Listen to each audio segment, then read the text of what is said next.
Hey everybody, Martha Krejci here. We are here to talk about how to stop prospecting and start attracting, okay? So, if this is your very first time here, do make sure that you click on the subscribe button and you also click the bell so you get notified the next time that a video comes on. So at least one video comes on every single day, okay? So just a heads up to you. All right, so how do we stop prospecting and start attracting? Because show of hands, let me know in the comments if you're a big fan of prospecting, if the word prospecting sounds awesome to you and something that you totally want to do every single day, right? It does not to me, right? To me, it feels sideways. It feels like predatory a little bit. It feels skeezy. Just the word feels a little slimy to me. I just don't like it. For me, doesn't work for me. What I want to talk about super quick though is business builders in the first place, because I'm talking to you, but I also want you to understand what your own builders are going through as well. And we should always be able to empathize with our builders. We should be able to put ourselves in the place of the builders. So why do a lot of builders quit? That's the question. Why do a lot of builders quit? Here's what I see. What I see is, and if you've seen me before, I do this windshield kind of thing. I have different percentages. Today, we're going to deal with the 2 to 3%. So 2 to 3%, this is a half a pie chart, by the way. 2 to 3% of your people are your what would be called low-hanging fruit. So those are your people that are going to buy anything from you. They love you. They want to support you. They're always going to say yes to you. That's your low-hanging fruit, okay? So your low-hanging fruit may very well be able to get you to star, to senior star, to executive, heck, maybe even to silver or gold. Who knows, right? But that is your low-hanging fruit. The thing is what happens after that low-hanging fruit is gone? That is where you have moved into a place of needing to build your business, right? That's where your business needs to start, because the low-hanging fruit is that's just the people that you know, right? Your business, you're generating leads, you're attracting people to you, you're systematizing follow-up. All of that is the business itself and isn't necessary for the 2 to 3%. So what I would wager to say is that your builders that build up to a certain place and then stall out. How many people watching right now have built up to a certain stage? It doesn't even matter what that stage is, and then stalled out. I've seen a lot of people hit silver and stall out. I've seen a lot of people hit executive and stall out. Shoot, I've seen people hit star and senior star and stall out, right? That's where, if you as a leader see your builders start to stall out whenever they hit something and then all of a sudden they stop growing, obviously you need to have a conversation, because you should be having conversations with them anyway. But you also need to understand they may have just gone through their 2 to 3% and are now at a big question mark. They're at a fork in the road. They don't know how to move forward. And if they are seeing you do something, or if you are telling them a way to grow, or they're seeing out there, like if they're Googling things and whatever, they're finding out how to grow their business and it does not align with them as a person, they will not do that thing. Okay, so some people may think that they need to teach classes in order to build their business, and they don't want to do that. Maybe some people think that they have to do vendor events or something in order to build their business, and they don't want to do that. There's all sorts of different stuff out there that people are saying, well, here's what you need to do, and here's what you need to do, and da-da-da-da-da, right? And if they're seeing one of those things and they're saying that, like, I just don't want to do it, essentially what they're doing is they're virtually pushing themselves away from the table and they're backing out of the business. Because you guys, it does not matter how much money you can make if it does not align with your spirit to be able to do that thing that makes that money. Does that make sense, you guys? Especially here with Young Living, we lead with our hearts so strongly that if what we have to do in order to build our business is not in alignment with that, we're out. We just don't want to do it. Right? So basically they quit because they don't want to have to do weird stuff to be able to build their business. You guys, I mean, you could look at me as an example. I was with that other company. Don't make judgments on me. I didn't know about this company then. But I was with that other company for 8 years. Not once did I go to build with that company. And the reason why is because what was being modeled to me, what my upline was doing in order to build the business, I thought was gross. And I wanted no part of that. And that's from me, a business strategist, right? And I wanted no part of it. So now they might be kicking themselves, but still, I'm saying I was with them and I didn't build because of what was being modeled to me. So as I say that, with all of the love in my heart, please look at yourself and look at what you're doing with your own team. What are you modeling to them as to how to build this business? Is it something that's duplicatable? Is it something that feels good to you? Are you clear and concise in what you're modeling? Or are you throwing a bunch of stuff at the wall to see what sticks? Okay? Because that's chaotic and a little bit scary. I'm just going to be honest with you. Okay? I did it too. I did it too for the first couple of months until I created the system that I created, which is Go for Gold. You can look it up if you want to. That's what I did until I came up with that system. But after that, then the system is set, right? So where are we at? So what if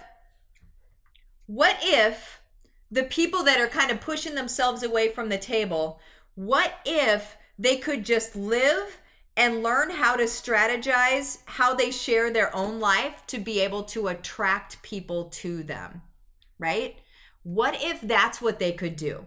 What if they were to learn how to message people all in love, all in service, all in making sure that the person that they're reaching out to is good, right? So not prospecting in a predatory sort of, hey, join my team way, which is what a lot of like the network marketing gurus, they say to prospect. They say you need to prospect every day, right? And that it's a numbers game. I feel like that's gross. And I can't do that. But what I can do is I can reach out to people and I can love on them. I can reach out to people and I can just have a good conversation with them and say like, hey, how are things? I was just thinking about you. How are things going? And then they can message me back and we can have a conversation about just being two people, right? And not saying anything about Young Living at all. Now, I do have ways to be able to convert the conversation if it makes sense, not in a weird way, if it makes sense, but that's something else. But really what you're doing is you're just staying top of mind with people. You're just letting them know that you care about them. And you guys, in this world that we live in, it's our job to show up and to love people where they're at, okay? It is absolutely 100% our job to be doing that. And I am happy to say that my success has come from loving on people first. I don't even care about the money. The money will come, right? But if you come from an energy of I need to make a lot of money, and are reaching out to people with that energy, you're not going to be successful, or you're going to be successful and then it's going to just implode on itself, okay? But if you are reaching out to them in love and in service to others, I guarantee you the money is going to follow that, okay? The success is going to follow that because you are in service to others. That is how it works. That is how our world goes round, right? We're literally, you guys, we're the hands and the feet. We are doing the things, right? So what I want to say, and there's ways to be able to show up like that. And then what I do is I teach different strategic ways to show up on your social media and in all sorts of places. Like if you want to blog, I can teach you how to do that. If you want to do YouTube videos, I teach that. Like there's all sorts of different ways to show up and to share your story. But what we have to do is we need to be showing up, but in a strategic way, right? And that's not in a weird way, but it's making the best use of the content that we create. You guys, that's just business. That's just business. If you want to be working from home and you want to make this like your business, then you have to treat it like a business, okay? You can't treat it like a hobby and then actually have it end up being a business. You have to be very intentional with that. So I'm going to give you one thing, you guys, one tip. It's one of the things that I do on my own social media that attracts people to me. Okay, I do a number of things, but one of the things that I do, I call it soft education. You may have heard it around. I'm not sure if it's spreading yet or not, but it's called soft education. That's what I call it anyway. And really what it is, you guys, is it breaks down a class into a 2 to 3 minute video. How good's that sound? I don't teach classes. That's kind of my thing. I just don't, because a 2-hour class easily turns into 9 hours of my time after you have made stuff and invited people and rechecked up to make sure they're coming and all of the stuff. And I just don't, I am very, very efficient with my time, and 9 hours in any given week is not time that I can spend doing anything else. So here's what I do is I call it soft education. So I have different categories of the soft education, but one of the categories is this. I teach people how I use different oils or different supplements, different things from Young Living in my own life in a way where it doesn't need to be mixed and it doesn't look like too much. Because here's the thing, whenever people think of essential oils, although people are understanding oils more and more these days, which is fantastic, but what they think whenever they hear essential oils, for the most part, they think like people in a chemistry environment, like with beakers, and you got to mix this, and then you got to put a feather of a bald eagle in there. Like they just think it's like woo-woo weird stuff, right? But what we have to do is we have to normalize it. We have to root it in normal everyday life, right? So like I have a big old oil rack upstairs. You do a video, 2 to 3 minutes. So short, you guys, so short. People need short, succinct content, okay?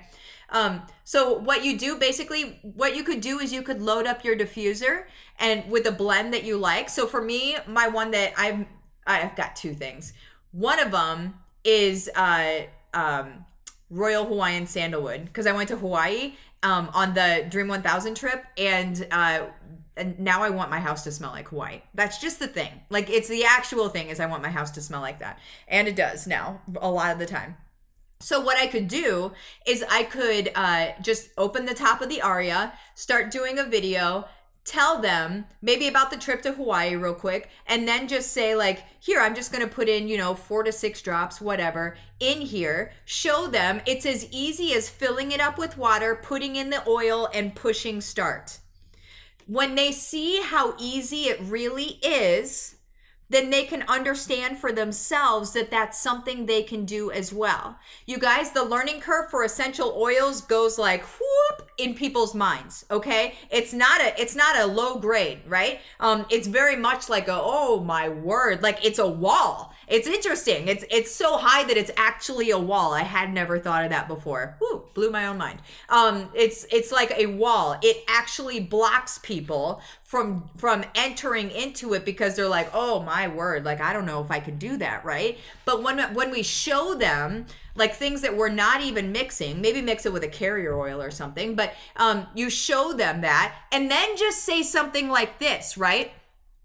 This is how I make my house smell good, so I don't have to worry about my body having to fight off why my house smells good too. My body's got enough stuff that it needs to do, right? So why would it need to fight off why my house smells good too? It's just silly. So that's like a little line that you put in there, and you guys, what's gonna happen is gears are going to start to turn, okay? They'll start to wonder things. They'll start to ask questions, and you will be the person they are asking. Okay? Because you are the authority, guys. Okay? This is how we build our business, with people coming to us instead of us being some sort of predator and chasing people around. Okay? Nobody wants to build a business like that. That is not sustainable. People cannot continue doing that. Also, it's not duplicatable. A system is not duplicatable if everyone across the board cannot do it.